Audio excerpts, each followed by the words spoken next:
It's the Mike Nowak Show with Peggy Malecki. Green, gardening, and environment radio, flavored with a dash of humor.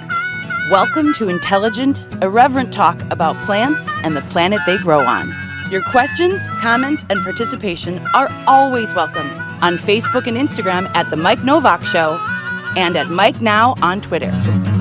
Good planets are hard to find. Temperate zones and tropic climes.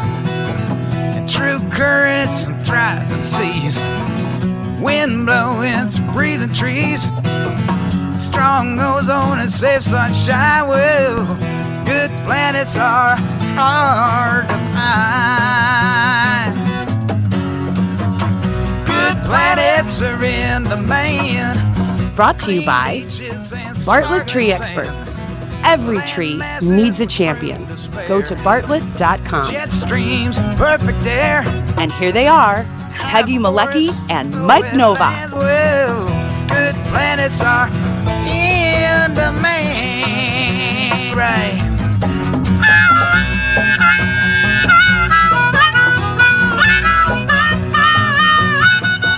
And there they are. Basil the dog. I know those people. Yeah. Are you talking about us, or are you talking about Basil the dog and Lagata the cat? Oh, I'm still watching. I'm on the Facebook feed, so it's on that lag. It was the picture of us from the Flower and Garden Show a few years ago. Ah, I see. Well, I was looking at our animals, and they're especially appropriate today. Yes, please move the plant. Can you get... We got to frame the plant. By the way, No, it's covering up the stuff behind it. Oh, is that what it's doing? Okay, great. We need to have that as well. And I was going to say that that plant, by the way, got misidentified on this very show a couple of weeks ago, didn't it? Oh, Yes. Did it? Yeah. Okay. All right. Yes. No, just saying. It is a peace lily of some sort, kind of a ruffled leaf one. I just have a plain one, but it does very well. Welcome to the program, everybody. As I was saying, as you see those photos of Basil the dog and Lagata the cat, they're very appropriate today because the first hour of the show is dedicated to your pets. And we don't do that a lot. We talk about our pets on the show, Peggy and I, but we haven't done whole segments about this. And then last year I ran into a guy I had worked with many, like a gazillion years ago. In fact, let's pop him into the lower left corner. His name is Steve Dale. And he's a gazillion. I'm not even that old. What do you mean by a gazillion? Yeah, you are. You're older than you think, dude. No, I'm not. Okay, maybe I am. Maybe it's just me. I live. Well, there's pet years and people years. That's right. And maybe plant years. And plant years, exactly. Plant years. They're much longer. But Steve and I worked together at a place called Gargantua Radio down the dial. That's my term for it now, Steve. Some of you might know it as WGN, and he still pops up on WGN. And he's a I didn't even know what this was. I saw your website and I saw CABC, and I went, oh, he's working for ABC now. Nope, it's Canadian ABC. Canadian ABC. There we go. Give him a ding. He's a certified animal behavior consultant and of course, pet journalist. He has written books. He has contributed to books. He does radio and audio. He's won a boatload of awards for the work he's done. He's an activist for pets and for animals in general. On this show, Steve, we've talked a lot about animal welfare. Generally, it's in terms of farm animals and how they're treated and how that can happen humanely. But you cover the wide swath of things. So Steve and I worked back to back. We had back-to-back shows at WGN. We were the only hour-and-a-half shows. Everybody was either an hour or 2 hours. And for some reason, they decided we would each have an hour and a half. So we were dividing the show, and mine would go from 6 to 7:30 p.m. on Saturdays, and then Steve would come on at 7:30 to 9, and it was up to me to get off on time, and I almost never did. So Really? yeah, I owe Steve a lot of minutes, and guess what, Steve? You're getting them all back this morning. All those minutes that I'd get to him a couple minutes late, and he'd be like, "I've got a really booked show. It's really solidly booked." I'm like, "Okay, yeah, well, I'll get to you as quick as I can." So my apologies for that. All these gazillion years ago, and welcome to the show, Steve. It's great to see you. Thank you. I love that introduction, I think. It's good to see you again, Mike. That's for sure. And you contributed to my knowledge of plants even. I remember week after week after week, I came in with questions for you, and usually it was about a hibiscus that wasn't living indoors very well. After I tried to take it in, remember? That's what I kept asking you about. And I appreciate what I've learned from you on the radio. And it's great to be here.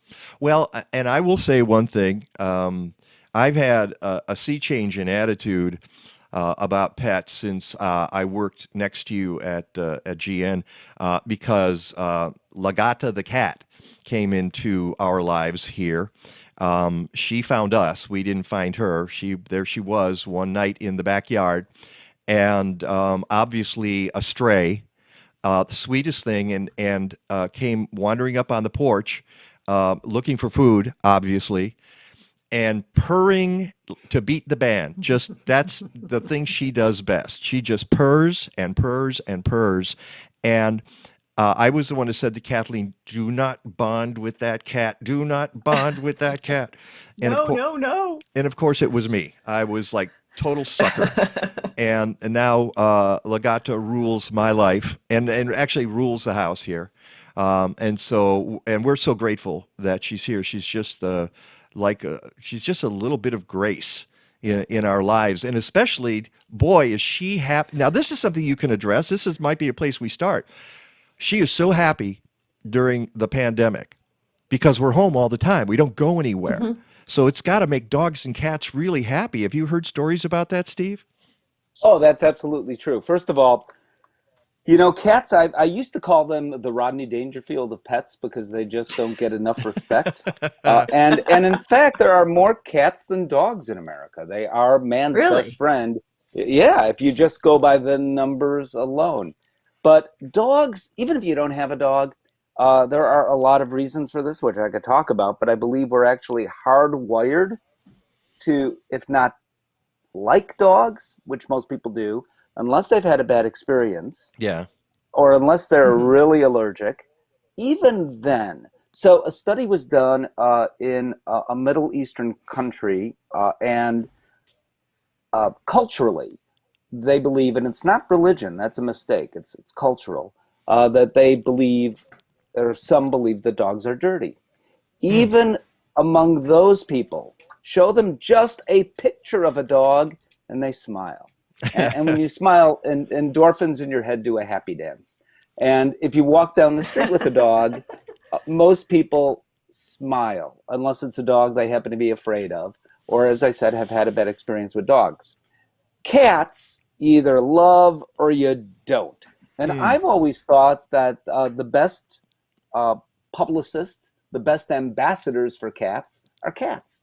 And for people that have never had a cat before, when they do get a cat, all those myths are busted, right there. Because so much of what people think about cats is simply untrue. And there's a book about that, by the way, that I will take this opportunity to plug. And because we're not doing radio and we're doing video, there you go. Decoding Your Cat. And actually, I don't have a ton to do with this book. I just wrote the introduction.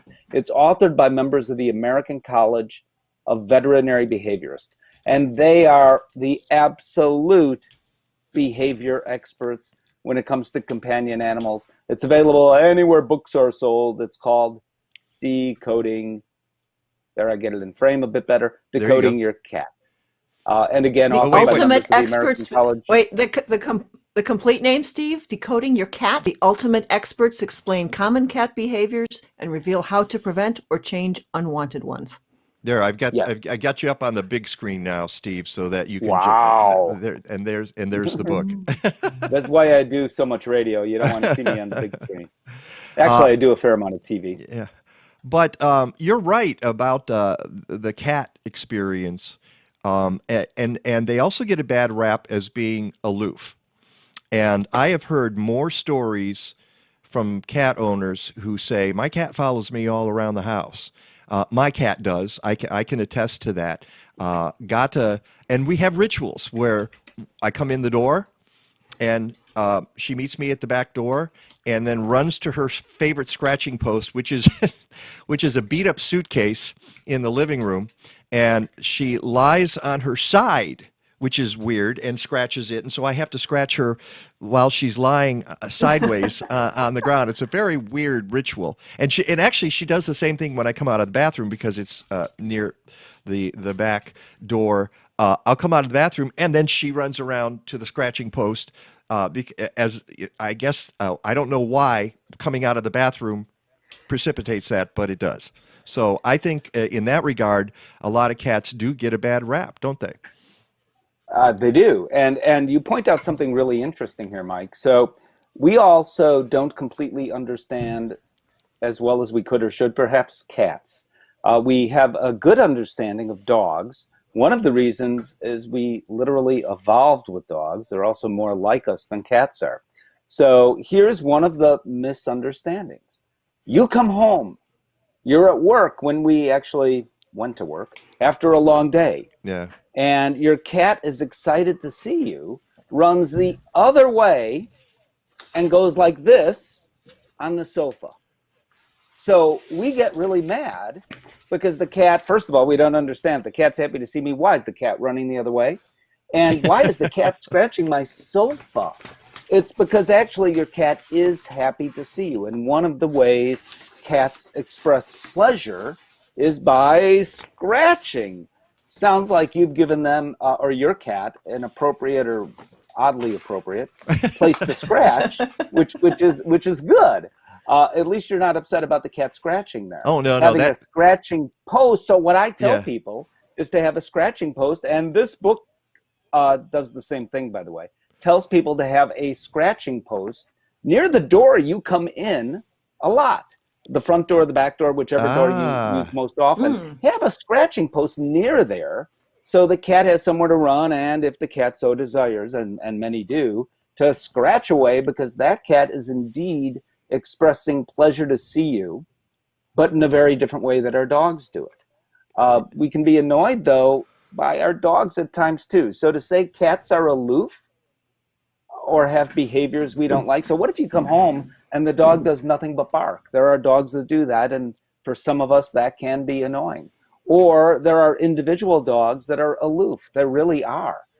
There are individual cats that are aloof, but there are cats that are just like your cat that wants to not only be with you all the time, but be with anyone who comes over to the house. Yeah. There are other cats who want nothing to do with people coming over, but there are dogs that want nothing to do with people coming over too. So I can make some generalizations and say a lot of cats are this way, or a lot of dogs are this way, or a lot of dogs of a certain breed, in fact, are this way, or a lot of cats of a certain breed are this way. But at the end of the day, they're still generalizations. Yeah, and you don't know that they're generalizations until you have your own animal and you get to experience it firsthand. By the way, we're talking to those of you who are just listening, and if you're just listening to the podcast, I invite you to join us on Sunday mornings live when we stream on Facebook and YouTube and on my website, MikeNowak.net, MikeNowak.net. We're talking to Steve Dale, who's a world-renowned pet expert and a certified animal behavior consultant, and you can catch him on Steve Dale's Pet World and the Pet Minute. That's another thing. You've got the Pet Minute that goes out all over the country as well. That's I keep thinking that's something I got to do. I got to do one of those minute shows and doing the environmental minute, because you can reach a lot of people that way, can't you? I hope so. That's what I'm all about. I'm simply about reaching people. You mentioned awards. I'll tell you something that happened to me this week, Mike. I've been very blessed. I've gotten all sorts of awards for this or for that. But this week, the greatest honor of my career, I get a Facebook image of a picture of me and someone else, and I'll tell you who that someone else is in a minute. Okay. And I had, you ready for this? I'm ready. I had an ice cream named for me. Isn't that amazing? Oh my goodness. Yes. Chicago Wow. Sweets on Broadway, on the north side. It's just a couple blocks north of Belmont Avenue. They named Banana Pudding Marshmallow. I love that ice cream. I love it. And I told them that 4,812 times. And my problem is someone else told them that 4,803 times. Notice my number is higher than this other guy. And that's a guy I grew up with, sort of. He's much older than I am. Paul Lisnick of WGN TV, who's on right now probably talking about our new president or something boring like that. And he also has that same ice cream at the same time, named for him. So it's the Steve Dale Paul Lisnick ice cream, and it's banana pudding ice cream. What a better TV Guide crossword puzzle. I was in TV Guide. That doesn't mean anything. Winning this award or that award or that award doesn't mean anything. Ice cream named for me, my life can end right now. There you go. And it's the longest name for an ice cream ever. So it's going to be hard to put it on those little cards that they have there at the ice. I think we need to get samples, though. We need samples of that. How do we get samples of that? I agree. So John, who owns the place, ought to be sending you guys samples. Oh, by the way, notice in back of me, over my left shoulder, is a no, it's actually my right shoulder. Is a you'll be very impressed with this. A philodendron. You see it? Oh, yeah, I do. Yes, I do. Yeah. How many plants do you have in your house? A lot, actually. Really? Okay. It's like a little jungle. Yeah. Yeah. So the next time, if I do one of these with you again, I'll do it from the living room where I've got, and you can help identify plants. I don't even know what they are, maybe, but I've got a lot of them because I believe it's good for us. And I love having plants. I mean, every time I have no room for them anymore. I've run out of window ledge space. I've run out of floor space. My wife is always yelling at me if I buy another plant. And I don't buy that many anymore. What I do is I clip and then I make babies. I do the same thing. I have to tell you, I probably have 40 plants in the house in one place or another. And there's very few places. We've got upstairs, we've got a southern exposure upstairs and downstairs here where we can put some plants. And I had to bring them all in. I do this every year. I take them outside for the summer and then bring them in for the winter. And bringing them in, I have we talked about this on the show the other day, like an 80 pound Schefflera that's 8 feet tall, and that was your tree last Christmas too, which is going to be my Christmas tree this year too. I just throw the lights on it. But getting back to pets, though, I am very fortunate because Lagata is not interested in my plants at all, and I know that there are cats that like to dig. Are there dogs that dig into plants as well? Absolutely. So there's some tricks about that. You can put little rocks, the little decorative rocks you can buy at plant stores, hardware stores, and put them around the pot, and the cat won't go in, if we're talking cats or very small dogs, into the large pot to dig because it's just uncomfortable to do it. Yeah. And I'm told, you're the expert here, but I'm told that's not going to harm the plant in any way. No, in fact, it could make it more decorative, I suppose. Marbles can serve the same function. I've got plenty in my head. I don't know where you buy marbles anymore, but I lost all of mine. So. Yes, exactly. There are places that sell marbles still. So that would be another idea. Another thing you could do is spray all sorts of scents in there, and you could buy these products that deter cats from getting into the plant or digging at the plant. The problem is that every time you water the plant, the product goes away, you know. So Yeah. I'm not sure how efficient that is. For cats that are chewing on leaves or dogs, that is more of a concern for me because it can make the pet very, very sick. So there Yeah. are things that you can spray similarly that I'm told are not harmful to the plants that the dogs and cats simply don't like the scent. If you want to save money, and I'm all for that always, real lemon juice can serve the purpose. So you can go to the grocery store, buy real lemon juice. It is so pungent that most pets don't like that. And it won't, I'm told, hurt the plant at all. And it'll dissuade them from chewing on it.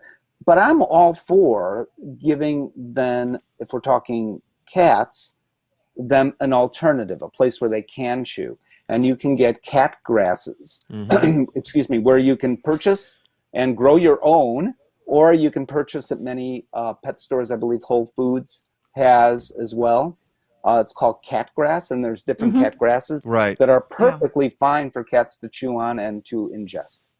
And I've tried that. Legata doesn't seem that interested. She loves catnip, but the cat grasses have not been as successful. I should probably try again, as I did once, and it didn't work out very well. But she's you talk about plants that are bad for animals. It's, you know, if you've spent your time looking at lists of plants that are poisonous or that can cause some harm to plants, to animals and human beings, you would never own a plant because there are so many. I mean, you talk about Dieffenbachia or dumb cane, which, you know, if you happen to ingest it, your throat can swell up. It can be a very, very serious problem, and the same thing can happen to your pets.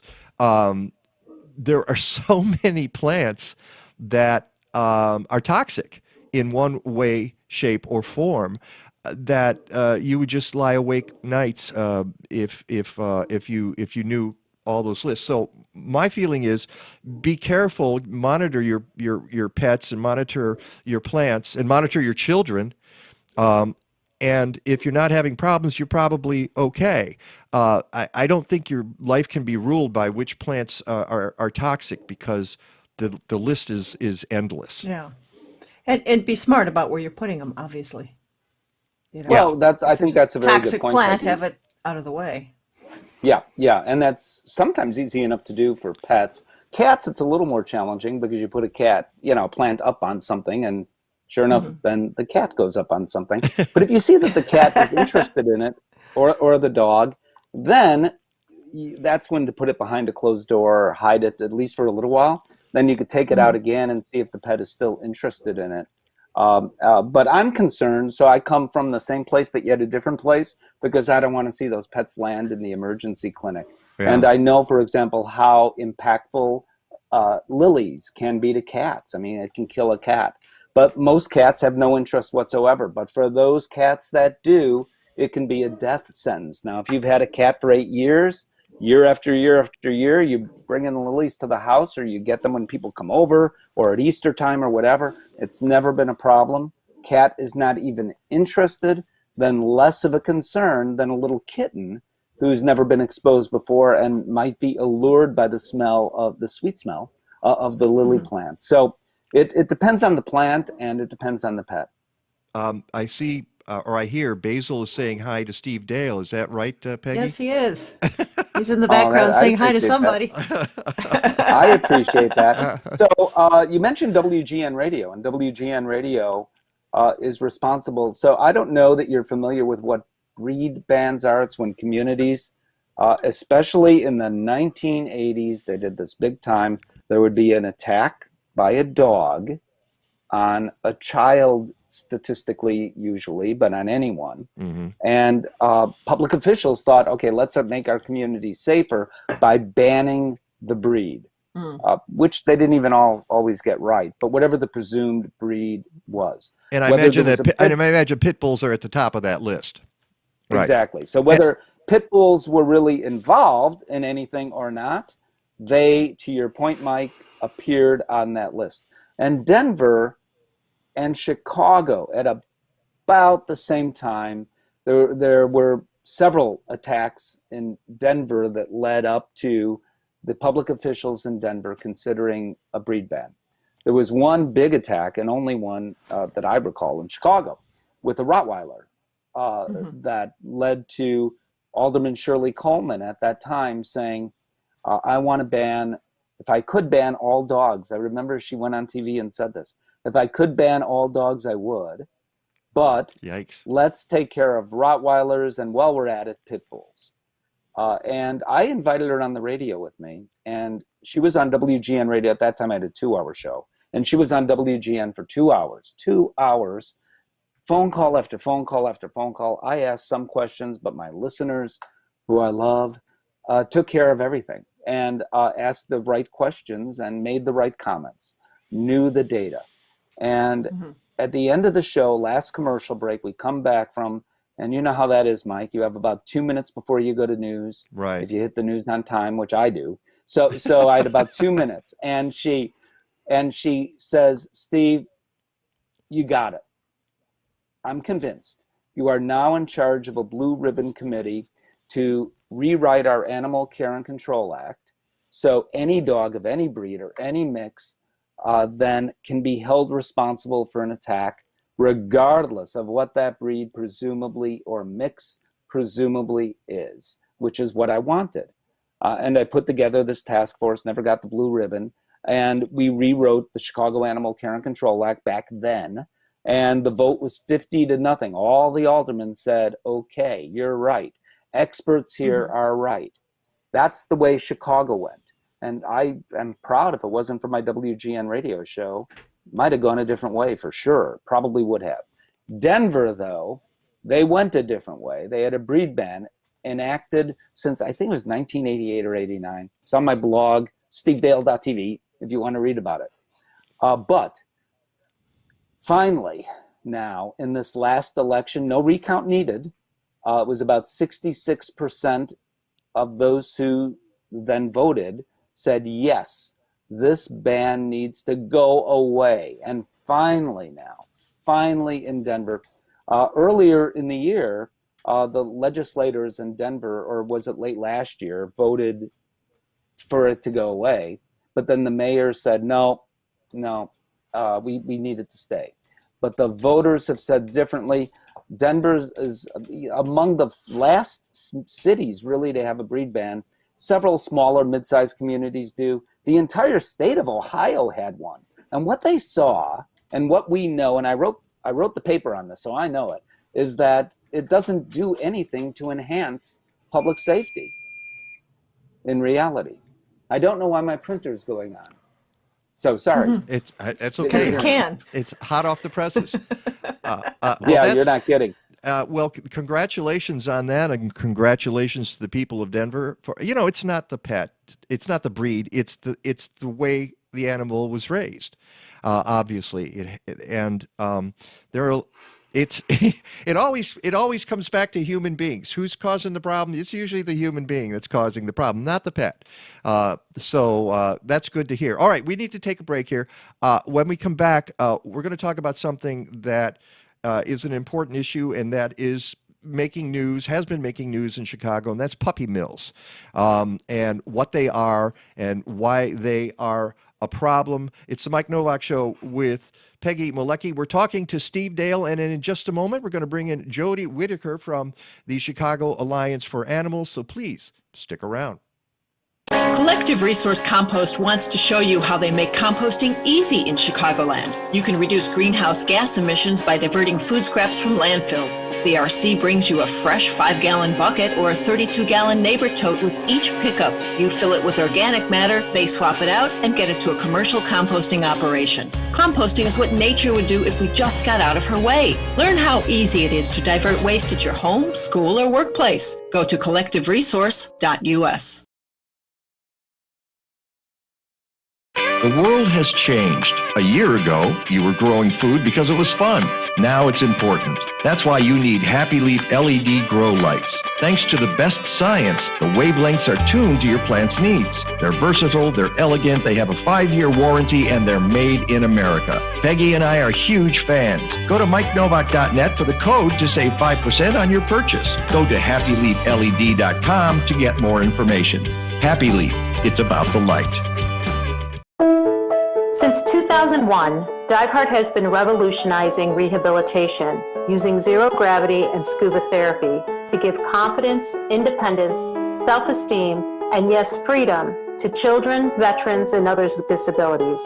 At DiveHeart, we believe in the power of partnership because together we can do great things. Let DiveHeart help you imagine the possibilities in your life. Go to diveheart.org to learn more. Whether you have a garden, a farm, or grow houseplants, you need microbial buddies to reconnect you to nature. The folks at Blazing Star sell probiotics from industry leader Tineo Biologicals, which means they sell good soil biology, which means they maximize soil biodiversity. That results in healthy soil and healthy plants. Tineo beneficial microbial soil components will add a major boost to depleted soils. Go to blazing-star.com and check out their BioGarden line for home gardeners.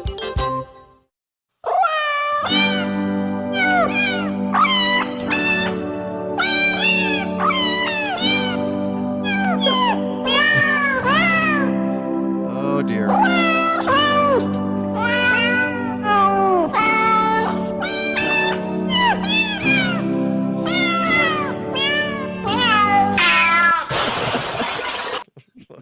Okay.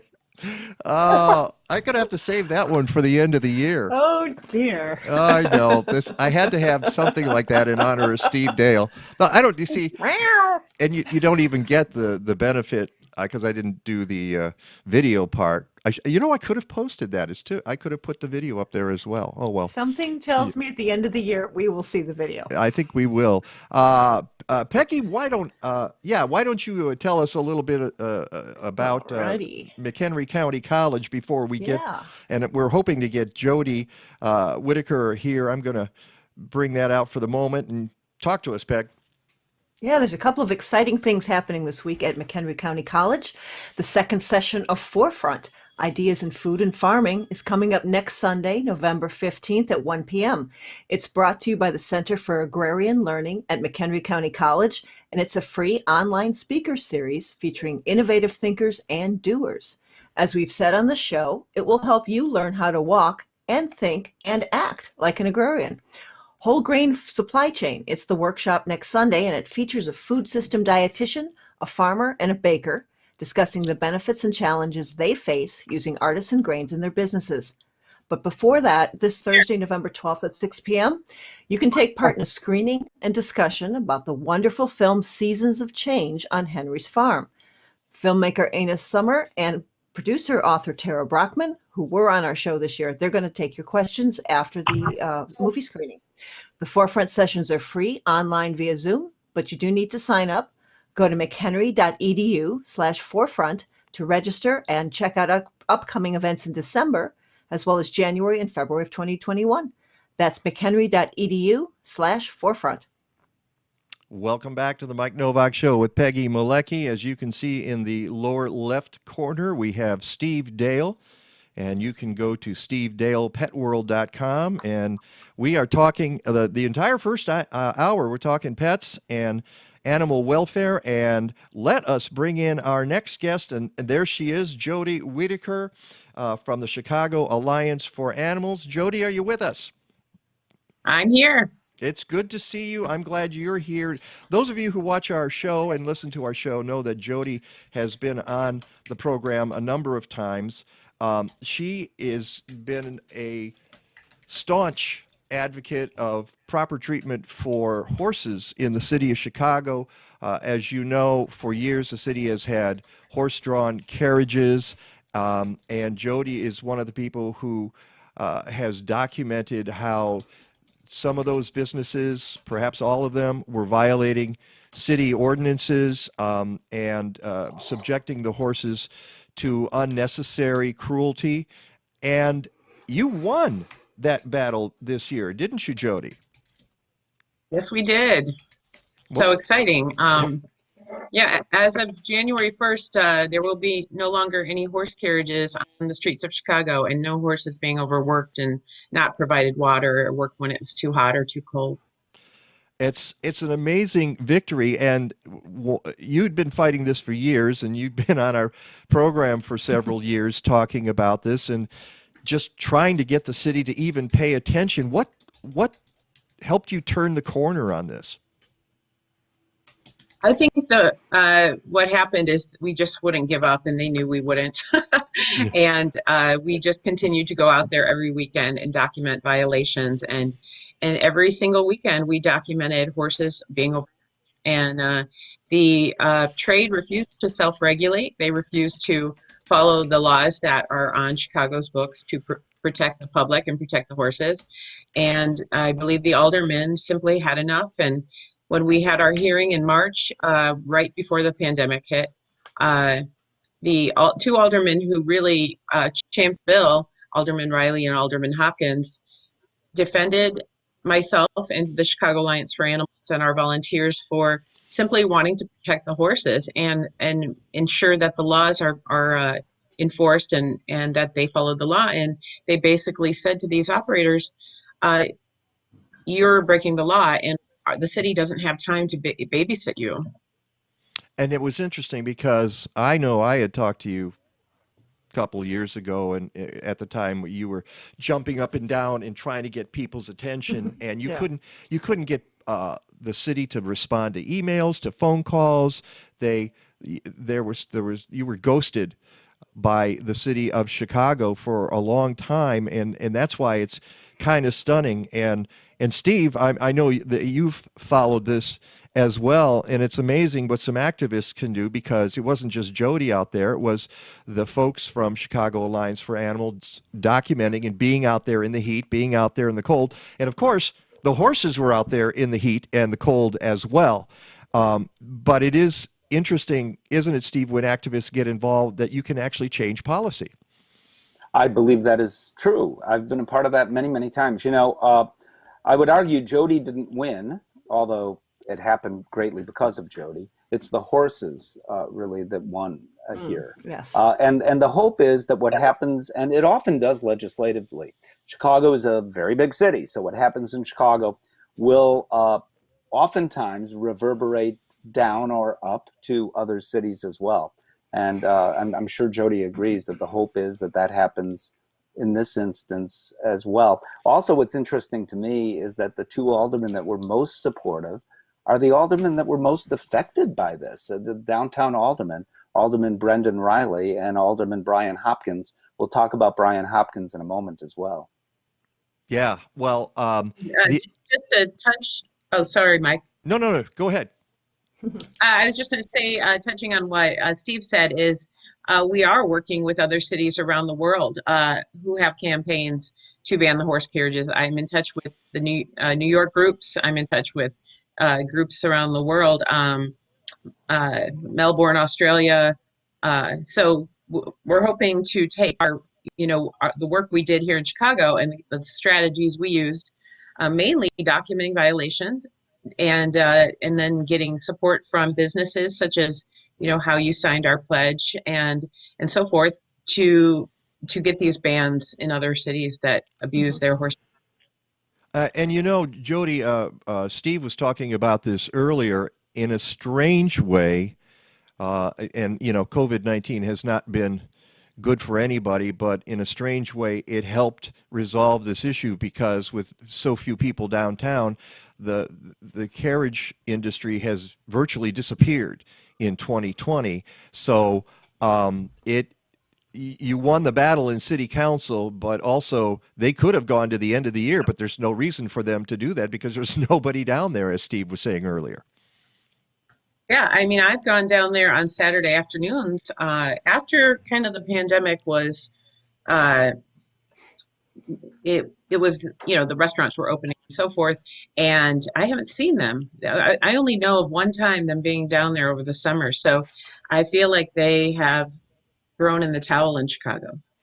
So congratulations. And as of the beginning of the year, it will not be legal. They did not renew the way they did it is they just stopped renewing the license for the industry, right, Right. Jody? Yeah.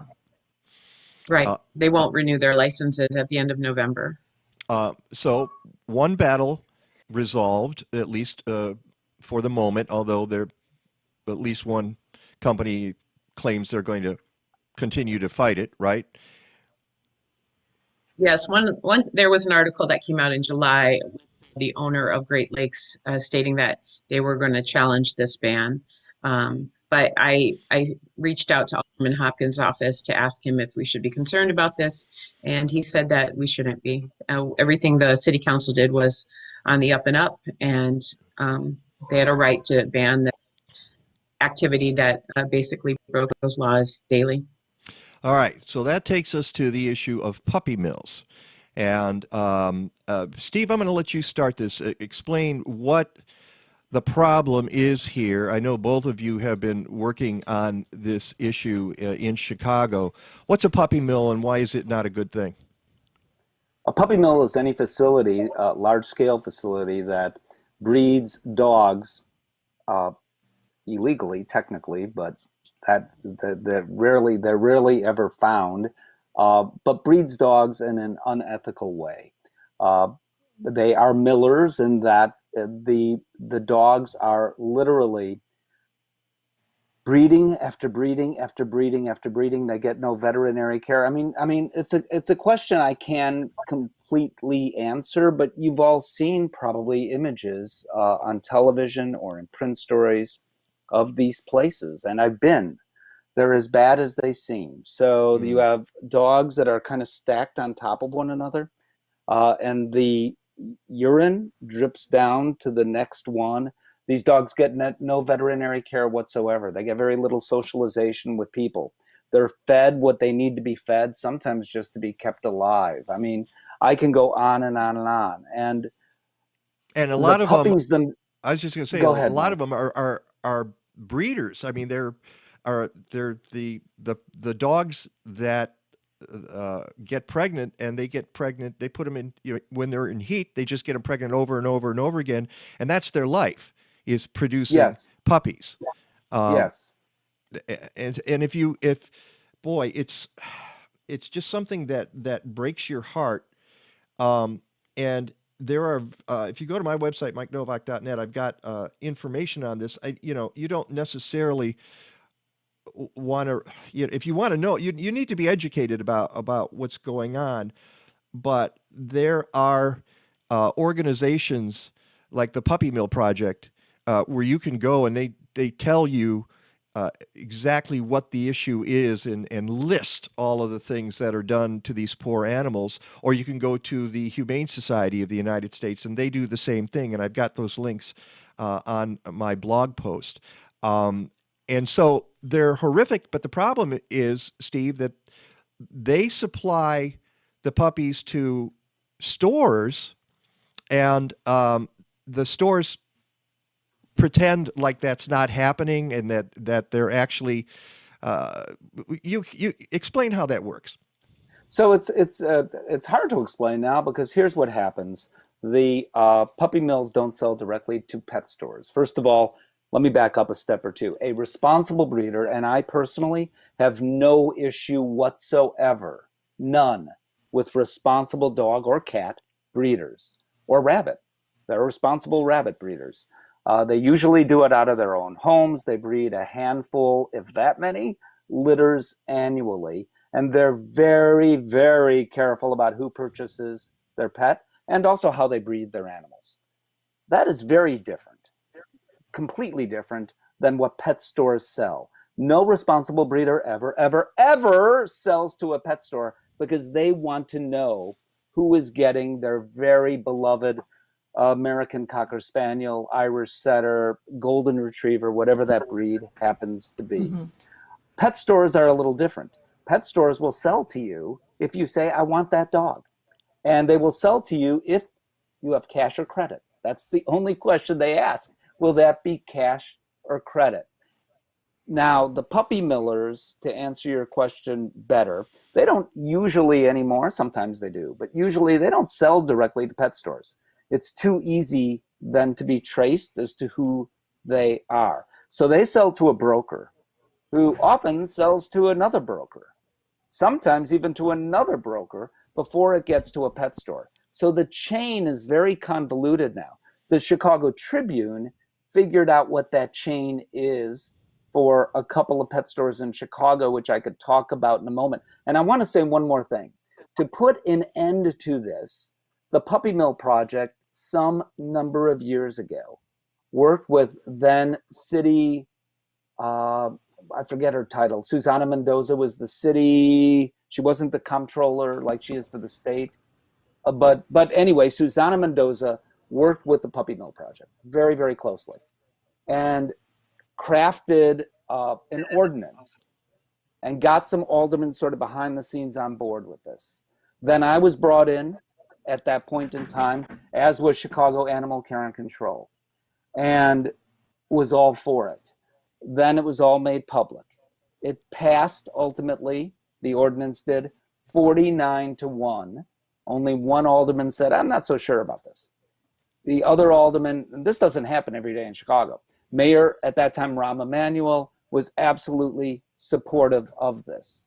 Obviously, Susana Mendoza was part of the reason why it happened. She was the city clerk at the time, by the way. Thank you. So the pet stores, some of them went, we're only talking about a handful of pet stores.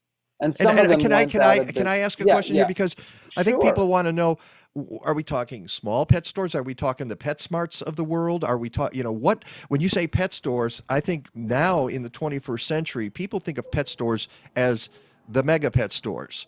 Are those stores selling animals? Can they? Mega pet stores can, if we're talking about some of the chains that are not in Chicago. If we're talking PetSmart, Petco, and Pet Supplies Plus, the so-called pet superstores, they adopt animals. They do not sell them. There is nothing in any ordinance, and there are about 400 now, by the way, across the country, that say you shouldn't adopt. In fact, we want people to adopt those animals. So there's nothing, and these pet stores never had, the superstores, any interest. We're talking about very small pet stores in the city of Chicago. We're talking about smaller pet stores. Nationally, we're talking about like places like Happiness is Pets and a couple of others that are large chains that work with large puppy millers across the country, and that is horrible. And that was just stopped in Naperville, by the way, with a similar ordinance. Anyway, the ordinance passed in Chicago. What a couple of pet stores said was, ha, ha, ha, ha, joke's on you guys. What we're going to do is our suppliers are going to fill out a 5013C. Same suppliers they've always had. Oh, boy. Call themselves non-for-profits, which they did. It can't get us anymore because what we're doing is we're rescuing dogs from non-for-profits. By the way, these dogs they rescue are thousands of dollars. Also, one more thing about pet stores, and then Jodie should jump in here too. One more thing about pet stores is that it's what they're doing, in my view, and I'm not an attorney, I concede, is consumer fraud. First of all, they're telling people these are rescue dogs in Chicago at the very moment, and they really are not. They are from the same suppliers they've always been at. Also, what we now know across the country, these pet stores that sell dogs and cats, particularly in the world of dogs, they're not what they say they are. So the dog that's supposed to be a Lhasa-Poo or something, or a Peekapoo, turns out now we can do genetic tests that's been done, and they have no Lhasa or no Pika or no Poo in them. It's just a mixed breed dog, really, and it's not which is what those dogs are anyway, but it's not what they say, it's not what they're selling. And when you sell something that isn't what you say you're selling, that is consumer fraud. And we also know through studies that have been done, these dogs sold at pet stores are far more likely to have behavior problems, medical problems, and may land in a shelter. One of the defenses is in Illinois anyway, we have a lemon law, but this is not a washing machine you just want to take back to the store, which is what a lemon law is. You have the right to take it back. Right. Well, fine. But you know, at a certain point, people fall in love with the animal, and now they have to at a take certain care of it. point, that's minutes. Yeah. They Yeah. fall in love, and they And also then they have a know this behavior is problem they can't care for. right. Or And an the dog illness may that end up costs at a them shelter. thousands of dollars to treat. Absolutely true. Yeah, I mean, we were contacted by a woman who bought a puppy from Pocket Puppies on Clark Street in August, and she's spending upwards of $8,000 plus on this dog's veterinary bills because actually it's a female dog. She has a genetic disorder, and Pocket Puppies won't pay for the veterinary care. So this happens all the time. When you buy a dog, wild dogs are suffering in shelters and rescues all over Chicagoland. You buy a dog, you're not, you don't care. That's the pets don't care. What happens once they get your money, and they're not also, they aren't a shelter that guides you on on how to care for that dog, like Steve talked about with behavior. People need to be aware of dog and cat behavior before they adopt or buy an animal. There's a reason cats scratch. Steve says most people get rid of their cats when they start scratching. They need to know that cats are happy when they scratch, like Steve said. So it's very important we shut these 3 stores down, and they should have been shut down long ago. I mean, this bill passed 6 years ago, and so CAA got involved, which, you know, we're very busy with all kinds of campaigns, but we're doing this because they need to be protested. We go out there, we've been out there twice now. We were going to be out there in April protesting Pocket Puppies, but the pandemic hit, so we didn't do any in-person protests. But we are doing socially distant protesting now against Pocket Puppies with 3 petitions with over 12,000 signatures who want to see these 3 stores shut down. And I will more than 12 aldermen who we know have told us they support this Alderman Hopkins bill to shut down this loophole and close these stores down. And here we are again. It passed the committee in July, but still no action has been taken on it. So these 3 stores continue to operate. And by the way, I got to mention, Steve, you probably noticed you're frozen there, the video, but your audio is See nice. how excited I got? you radiated so much energy, you froze the camera. But and it doesn't seem to be But popping he should back. be frozen smiling. Yeah. But he's not. But that's okay. Your audio sounds great, and that's what's important here. And so we need to shut down those 3 stores. And I posted on. Well, Mike, excuse me for 1 second. I don't want to shut down any store. You just want them to see stop anyone- selling. Okay. Stop selling I want to puppies. see them stop. Yes, because that's unethical. And what they're doing in Chicago, as Jodie said, is actually illegal. The ordinance was passed, and it was passed overwhelmingly. The problem we're having now is a lot of the aldermen do feel, I'm new. I didn't pass that ordinance. So in a way, unfortunately, it's like starting all over. And it's more of an education campaign because, like many members of the general public, many aldermen simply don't know how bad it is, where these dogs are actually coming from, because the pet stores deny it. But a Chicago Tribune story that I referred to earlier confirmed everything we're saying. They tracked, which was not easy. These reporters won awards for a reason. They tracked where these dogs are really from. So they tracked down one broker, but that doesn't help. Then they tracked down another broker, but that's just a broker, and finally found where these dogs are from, which are puppy mills. That is in every way not the right thing to support. It's unethical to support puppy mills. You're selling dogs that are going to be unhealthy medically as well as behaviorally. At least that's the odds. And even for those people that come to me, and they do, and they say, I got a dog from wherever it is in the country that sells puppies, and my puppy is beautiful. Look at her. She's fine. I've never seen such a beautiful puppy. Have you? How about the mother of that dog that is in a breeding machine and so amazingly poorly treated in a nation where most of us share our beds with our dogs, and we allow this to happen? Has to stop. Yeah. And the HSUS had an investigator witness a breeder in Oklahoma spraying dogs in wire cages with a strong stream of water to get them to shut up. And these are dogs that were sold to pocket puppies. So So these, the facts are out there. Wow. yeah, and Yeah. the question people watching and listening to this want to know or have answered is, so how can I make sure I'm buying a dog that is not Yeah. from a puppy mill? Well, number If one, first do off, you you should go? never buy a dog. You should What? never buy a dog. Number one is you should never buy a dog. In my opinion, I don't agree with breeders. As long as dogs are languishing in shelters and being put down because there aren't enough cages, then no one should buy a dog. You should adopt a dog. There are shelters everywhere. If you want a specific breed, go to a breed rescue. And if they don't have a puppy available, then wait or get another breed. I mean, that's the way I look at it. No animals should be being killed. And they are, because there aren't enough homes and while people Yeah. are breeding animals. So number one, As you you should say, adopt. I was going to say, as and you I say, don't Jody, there necessarily. are breed I want to make it rescuers. clear. I don't agree with that. Really, I think that it's America, Yeah, and if people have, let me finish. If people want a pedigree dog, going to or cat for that matter, going to a responsible breeder, I have no problem with. I mean, the animals in our homes now, our dogs, our dog. We had a dog that passed away. I still say dogs. Our dog is, and I would show you, but I'm frozen. Because she's sitting right in back of me. She's Oh, a that would have been great. terrier. Oh, well. Yeah, a terrier Chihuahua mix, I suppose.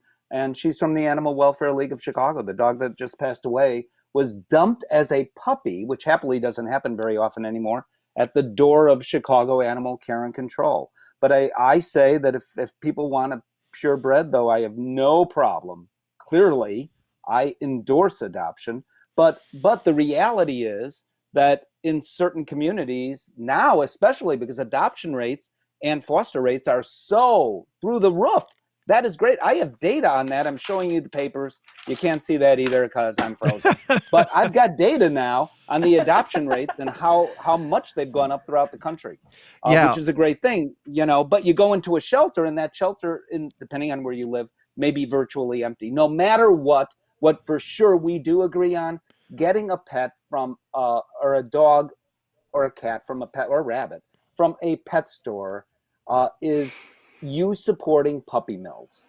And that is not the right thing to do, clearly, period. Don't go online randomly to get an animal. That could be a puppy mill. It's easy to create a website, right? Anybody can do it. Everybody does it.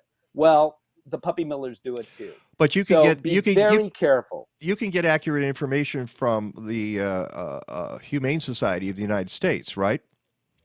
Well, they don't supply names. It's just not what they do. Okay. Or ASPCA or Best Friends. They don't supply names of local shelters. They don't supply names of. But I mean, all of that is easy enough to find out. What I'm saying is, don't go online and assume that a website is reputable. In fact, the reverse is probably true. Assume it's not reputable. Craigslist is an awful place to buy an animal. So I'm all for you being there in person the best we can under the circumstances we're in right now, and go to that shelter to check out that dog if you can, or cat. But a legitimate shelter, that's fine. A random website, that is not fine. Yeah. Jody. Yeah, and or a rescue, you can. A lot of times, the shelters or rescues encourage you to sit down with the dog or cat, socialize with that animal, and come back maybe a second or third time to make sure that you're connecting with that animal.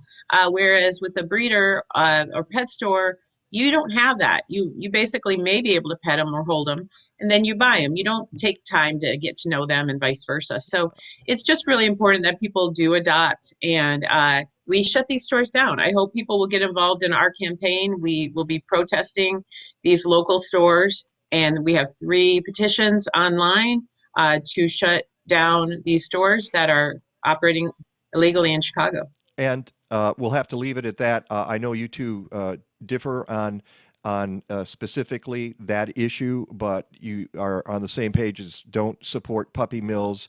If you can, please adopt. There are fewer animals, thank goodness. It's been a lot of it has to do with the pandemic, where animals have been taken from shelters and given good homes. So that would be a really good thing to do. I got to let it go at that. Boy, was this a great conversation. Thank you, Steve Dale. Go to stevedalepetworld.com. Steve, we got to do this again, all right? And anytime, Mike. I'm on WGN this afternoon, by the way, at 1 o'clock, talking to Doc Emmerich about his new book, the famed hockey broadcaster. And in fact, he's donating all his proceeds to a local shelter. We'll also talk with someone about, I have the COVID vaccine. You have explain that. Okay. Yes, sir. All right. I'll explain that. So at 1 o'clock, 3 o'clock at 720 WGN. Gargantua Radio down the dial. And Jodie Wiederkehr, thank you so much. If people want to get involved, give them a website or a Facebook page they can go to. Yeah, definitely join us on the Chicago Animals on Facebook. Our website is chicagoallianceforanimals.com. And then Twitter is at CHI Animal. Say that again. You broke up. At CHI? Animal Rights. CHI Animal Rights on Twitter. Fantastic. Steve, I wish I could see you moving here. We'll fix that for next time. I don't know what's going on. I'm moving. Mike, all right. Thanks. Always good to talk to you. Peggy, nice to meet you. Nice to meet you, Thanks, Mike, Steve. and Thank Peggy. you. All right. Bye, Jodie. When we come back. Bye-bye. Bye-bye. When we come back. What's your step? Okay. I'm going to try to get a word in. I got to start cutting off people's audio here. Okay. Oh, stop it. Bye. Whew. Well, when we come back, we're going to the southeast side of Chicago. It's an issue that we've talked about already this year a couple of times, and we'll be joined by Juanita Irizarry, who is the executive director of Friends of the Parks. It's the Mike Nowak Show with Peggy Malecki. Please stick around.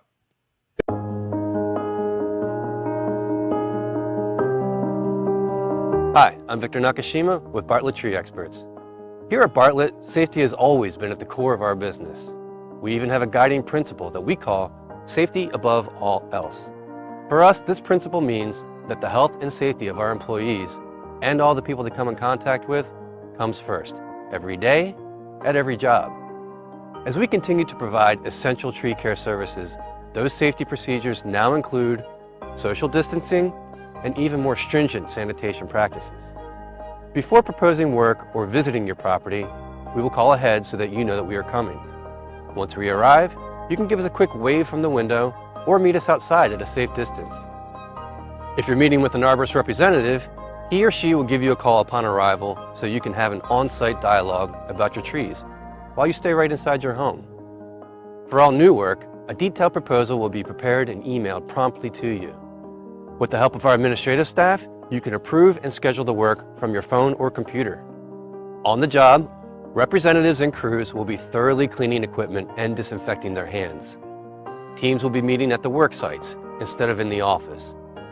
Crews will be fully briefed in advance and arrive with the exact specifications and goals of your tree care, so that there's no need for you to personally interact with them. Building relationships is one of the most rewarding parts of our work, and that's not changing. While the way we communicate may be different, the way we care about our clients and their landscapes is still very much the same. We will continue to provide dedicated service while safely caring for your trees and shrubs.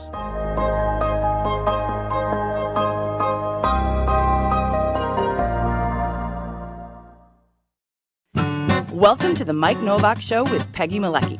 Green, gardening, and environment radio with just a soupçon of humor. Or is that a dash? Brought to you by Bartlett Tree Experts. Every tree needs a champion. Go to bartlett.com. Here they are again, Peggy Malecki and Mike Nowak.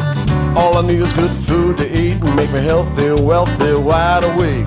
Lettuce, tomatoes, root, bacon. What about those sweet potatoes? All I need is good food to eat. All I need is good food to eat.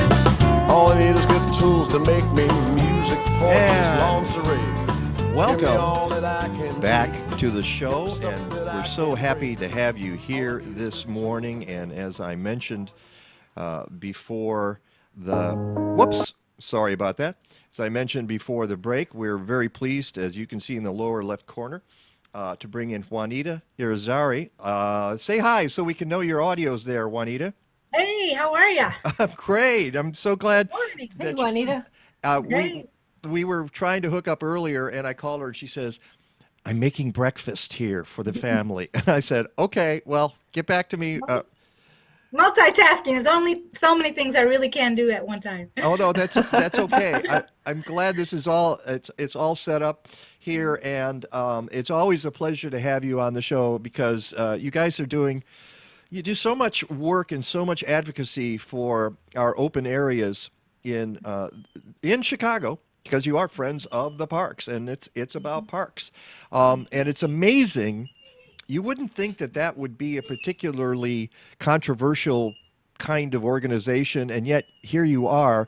It seems every year there's something, and I guess it just represents how important. And you guys talk about this parks as democracy. This has been a theme of Friends of the Parks now for a while, and you're continuing that. So. You tell us you just had your annual conference and you had some of the issues on there that we're going to talk about this morning. Tell us about that conference. Sure. Well, indeed, this is the fourth year that we have held our Parks as Democracy ? Conference. We always write that out with a question mark at the end, and people who really like grammar get irritated at me because they don't understand why there's a question mark there. But we're really trying to ask the question, are parks really democratic spaces? It's a phrase that is often used in talking about the importance of our parks and green spaces, but we also have seen that it's not always the case that everyone feels like they are free to use our parks. Historically, there have been racial concerns. There may be other access issues. And so we've also been using it to think about how we come together around common ground for the common good, where our parks ought to be great gathering places for us as Chicagoans, as citizens of this country, residents of this country, regardless of citizenship, to work together to build safe and healthy communities around our parks. So we lifted up issues that we're hearing about this year in the news. We talked about statues and park names and how we should go about changing those things if we should. We've talked about what does it mean to defund the police, whether that's the right name or not, but how do we get to safe communities and safe parks, and some of our ongoing projects, some of which we'll talk about today. Yeah, and I hadn't thought about that, and I knew you were. This was part of what you've been doing, but that's the way that politics leaks into the work you do. For instance, statues, which a year ago was not an issue, and then suddenly it's a big deal. Which statues stay and which go? Where do they go? Do you replace them? And how do you make that decision? That's right. And as Chicagoans, we're certainly not all in agreement about that, right? But we have definitely seen a big movement towards changing park names. And as part of our conference, we honored the Village Leadership Academy and the youth that argued for changing the name of Douglas Park from Stephen A. Douglas Park to Frederick and Anna Douglas Park. And we just think it's exciting to see youth, next generation of folks coming forth to care about issues related to our parks. And the entry point may be different for some. For others, they really care more about environmental stewardship rather than these political issues. But we welcome any and all folks who want to think about how we have healthy parks and green space in Chicago. Yeah, well, if you're going to have social justice, you have to, and access to all. And if you're going to have access to all, people need to be comfortable in those spaces. And so you have to address those issues, even as you say, some people are just interested in the environmental. And that actually takes us to the southeast side. We keep talking on this show about the southeast side of Chicago. I wrote, a few months ago, we had Peggy Salazar from the Southeast Environmental Task Force and Gina Ramirez from the Natural Resources Defense Council on the show. And it was a wonderful interview, and we talked about two issues mainly on the South Side, one of which we're not going to talk about today, which is the movement of General Iron to the South Side. But that's part and parcel of the other issue, which is the idea of, okay, what I wrote at the time, I said, whether the issue is pet coke storage or dirty industries or expanding a toxic dump at the mouth of the Calumet River on the shores of Lake Michigan, or general vulnerability to environmental toxins, the southeast side of Chicago is almost always near or at the top of the list of places you wouldn't want to live if you had a choice. It should not be that way. I mean, people have grown up there. There are neighborhoods, there are families, there's history there. And I understand that things happened 100 years ago and they had huge consequences. We're starting to address them now, and maybe we need to address them faster. So let's talk. And keep the new ones from coming in. Right, exactly. That's the other side of it. We do have a choice about whether General Iron goes there and continues the degradation of the southeast side of Chicago. So let's talk about that issue, the Confined Disposal Facility, CDF. You might remember, Juanita, that Peggy and I came to a NETCH lecture in January before the pandemic hit. You had on this, and I feel like an idiot because that was the first time this entered my consciousness. So why don't you explain what the Army Corps of Engineers is trying to do at the mouth of the Calumet River and why that might not be a good idea? Right, and it was nice to see you in person. That was, I think, our last gathering that Friends of the Parks had before It kind of seems like everything forever ago. shut down. Yes. It sure does. And I wish I could say that this battle was forever ago, but it is ongoing. So the Confined Disposal Facility, which is a tongue twister, so we say the CDF, is a pollution dump that is right at the confluence of the Calumet River and Lake Michigan. And on the other side of it is Calumet Park. You can literally sit and have a picnic right next to a big sign that says danger with the CDF right on the other side. And if you're over at Steelworkers Park, you can look across the river and right, see. Because Steelworkers Park is north across the river. Yeah, okay. Right.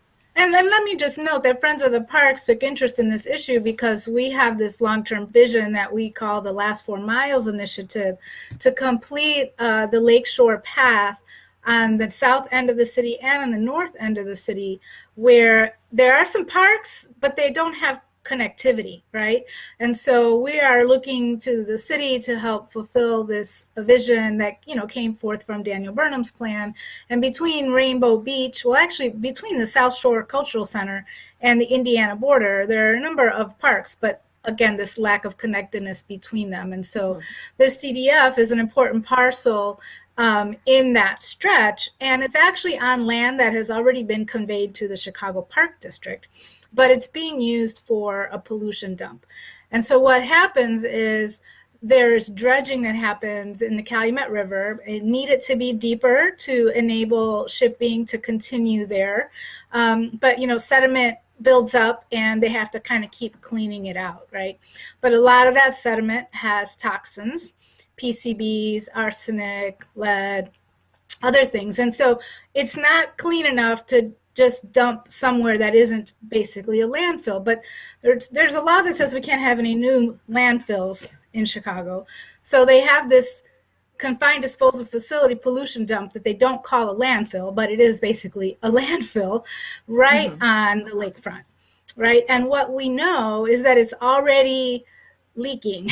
There's already interaction with the water that's in the CDF and our water supply in Lake Michigan, right? So we think there's a big concern, and it was supposed to have been closed decades ago.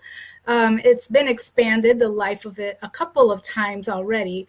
And now, instead of closing it by 2022, which was the plan, the Army Corps of Engineers is planning to build 25 feet higher right in the location that it's at, and extending its life for another 20 years or so, which probably means we couldn't imagine it coming into public use for a park, for example, for 30 to 40 more years. Yeah. Happy to talk more about that, but I'll let you get a question in. To build that higher, they're putting berms on the side. It's not just piling it up, but berms to hold it, and then more berms. Right. And so you're gonna, in the end, you're going to have this super tall thing sitting there. Right. really ugly right next to the park. But also, we learned over the last year or two that lakeshore erosion is a real problem. And we've watched, Army Corps of Engineer constructed revetments fall back into the lake, all along the lake, right? So why we think that building a big pile of pollution and cement on a lakeshore that is facing severe erosion is a good idea, we just have no idea. And you mentioned something earlier. You said it's parkland. Well, this is land that was supposed to have been given back to the parks in 1994, right? Yeah, there have been a number of extensions, and it's more recent that the legal documents have been signed to actually convey the land to the park district, but that was the intention. And when the Illinois General Assembly passed this thing, it was only supposed to, have a 10-year life, right? So we're way past the original intention. So my question to you is, why is that allowed to happen if it is indeed parkland? And I'm not saying, well, maybe I am. I say, why don't you just put your flag there and say, no, this is ours. We're taking it back now. Goodbye. And we'll cap it and we'll turn it into a park, because that would be part of the last 4 miles program. Yeah, until about a year and a half ago, we were getting indications that the park district was also excited that they were finally going to get this land and be able to look to a future where they would come up with real plans to turn it into some kind of parkland, whether that be natural areas or recreational areas, still to be determined, but that, it was going to move in that direction. But then the Army Corps, instead of looking for a better option outside the 10th Ward, decided that if there were no other appropriate sites in the 10th Ward, that they would just keep it at this site in the 10th Ward. And they didn't say that out loud to the public until very last minute, right? There wasn't a real vetting of that possibility. We all thought they were looking at other options, and then all of a sudden, the Army Corps surprised us with this. Unfortunately, the Park District and the City of Chicago are now going along with it as willing players, which again, we think is crazy. You're not the only one that thinks it's crazy. There's given that Lake Michigan water levels have been at unprecedented levels, that they could go higher. They fluctuate. We know this, but storms have also already caused so much damage. Peggy knows. She lives very close to Lake Michigan. Yeah. And there's been a lot less ice every winter, so the damage is even worse with the winter storms. And so, right. Regardless of the lake levels going up and down, we hear that the climate change impacts are more severe and more frequent storms, right? Regardless of the lake levels. So we can expect to continue to have problems. So why is it that the Park District is in favor of this, and the administration seems to be in favor of this? It has me scratching my head. It's mind-boggling. It has me scratching my head about Lori Lightfoot. All right, because everybody knows that the 10th Ward has been the dumping ground for toxins forever, and it continues. And it's not as if there's being a lot of progress made, and each step you take forward, there's 2 steps back, it seems, or maybe it's 2 steps forward and 1 step back. But to even consider this seems insanity. And I read something that Durs Anderson from Open Land said in one of the articles that we were looking at. And the issue for the Army Corps of Engineers is they say, well, we have to dredge the river, and it's really hard to find a place to put it. And Durs said, well, it would probably cost the city $1 million a year to take it someplace else, which is a drop in the bucket. Now, I know the city is $1 billion in debt, but at that point, it's just $1 million, and it would change the nature of the southeast side. And the other thing he said is, stop polluting the river, and we won't have to dredge as much. Yes, reduce the runoff. Yeah, there's legacy runoff that's going in and polluting. Yeah, I was going to say there's legacy pollution, which has to be addressed. But at some point, if you're not continuing to pollute the river, then you don't have that issue. Does that make sense to you, Juanita?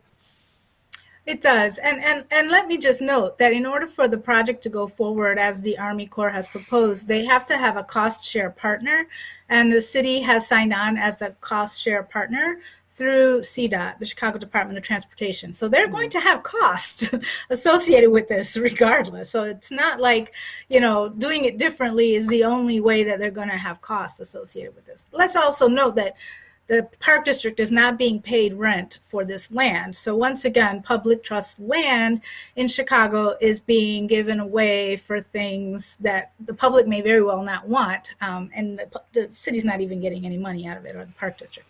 But let's talk about the plan. Open Lands and Sierra Club of Illinois and Friends of the Parks, in our written comments to the Army Corps of Engineers, did talk about this. Like, there are other solutions, right? And also Alderwoman Garza had written in a previous comment letter as well that there are seawalls in the area that are crumbling, that are adding to the sediment that's going into the river. So let's deal with our crumbling infrastructure that is only making the situation worse in terms of what needs to be dredged. And then there's opportunity and the possibility and precedent for cleaning and using beneficial reuse of some of the sediment, so that there is less toxic sediment that actually has to go into a dump. So there's a lot of other ways to think about this. And what we have seen is that the Army Corps is just going along with this idea that the 10th Ward is just where you dump stuff. And you really don't have to think about other better alternatives. And they have called keeping it there the least cost alternative, right? So even if you just look at this from a moral point of view, this idea that you just keep putting all the burden of our pollution on residents of the 10th Ward, which is already an environmental justice community, it's just not right. No, it's not. It's not, folks, it's not always about the money. It's about quality of life. It's about social justice as well. As we learned yesterday, watching people dance in the streets of Washington, D.C. and New York City and elsewhere in the country, they understand that. Now we need to get that message conveyed about the 10th Ward and the CDF in particular. We have is there anything we've missed on this? Yeah.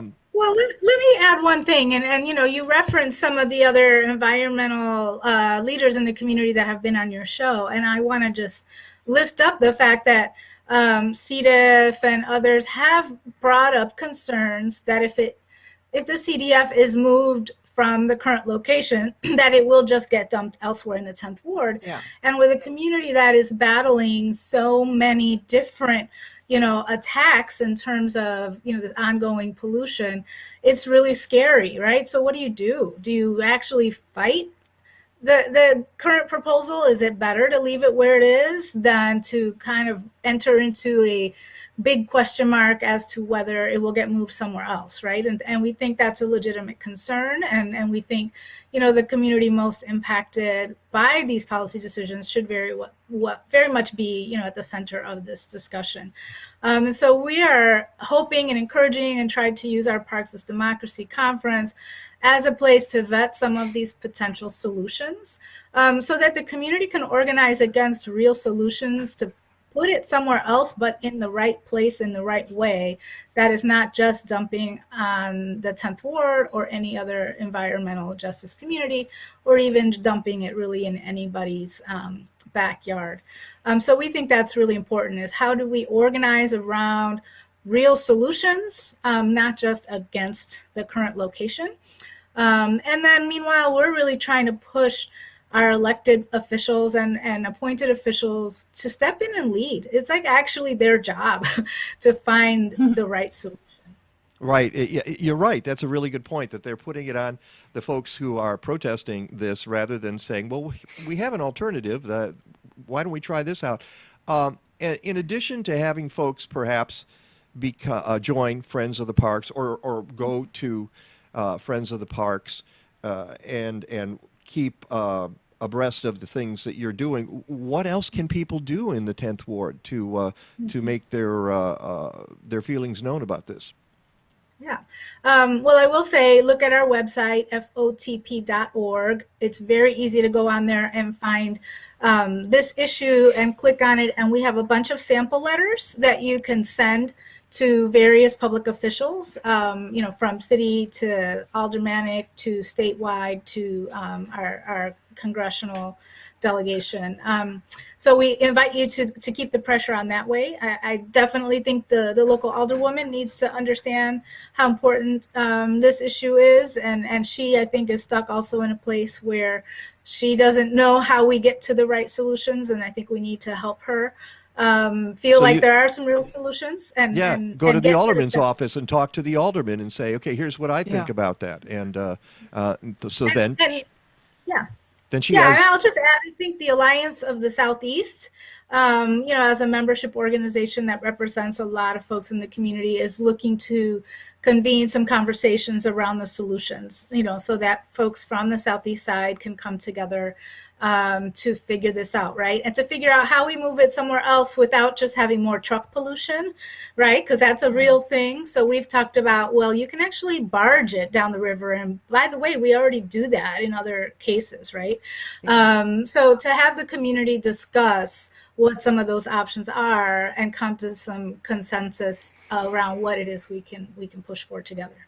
All right, we have about 4 minutes here. I wanted to get a couple more issues very, very quickly. One is the Obama Presidential Center. What's the latest on that? Yeah, well, I will say really the Section 106 and NEPA process are wrapping up. We have seen that there has never been any intention except to push that through. Meaning it's going to be in Jackson Park. There's no alternative. It's a done deal. Not to another park. Federal review process was never going to be used to actually take a serious look at the real concerns. They were never really going to think about mitigation.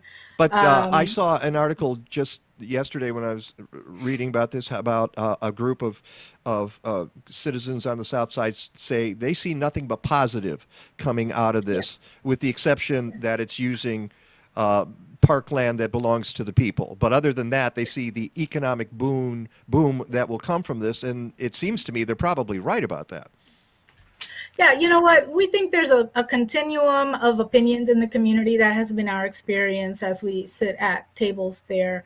And I think most Chicagoans are thrilled to have an Obama Presidential Center in Chicago and on the Southeast side, right? I mean, I'm sorry, on the South Side where he grew up politically and in organizing. So we think it's great. It's coming to the community. We have to note that as members of the Obama Presidential Center Community Benefits Agreement Coalition, the CBA Coalition, we were an ally member. There were absolutely community members that say, whoa, I mean, with all this economic development that will hopefully come to our community, we also want to make sure we don't get pushed out of the community, right? So there's nothing about this issue that is binary. It's very complicated.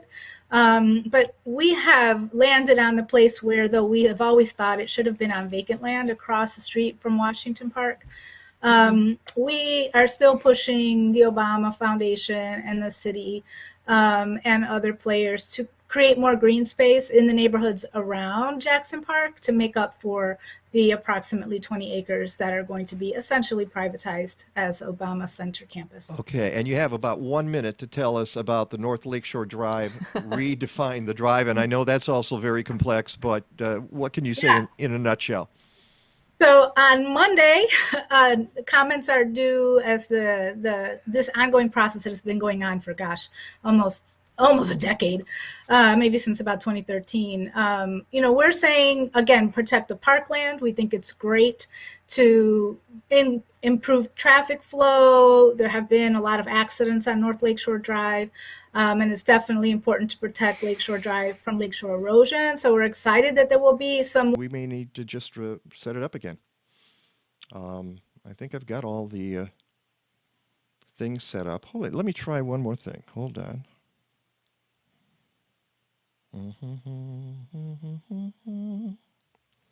Let's go to the Skype machine.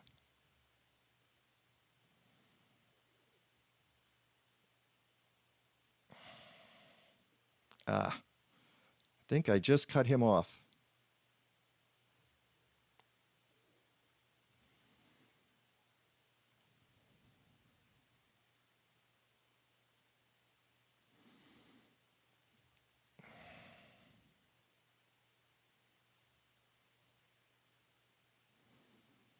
right, there's our Skype. Where are the settings?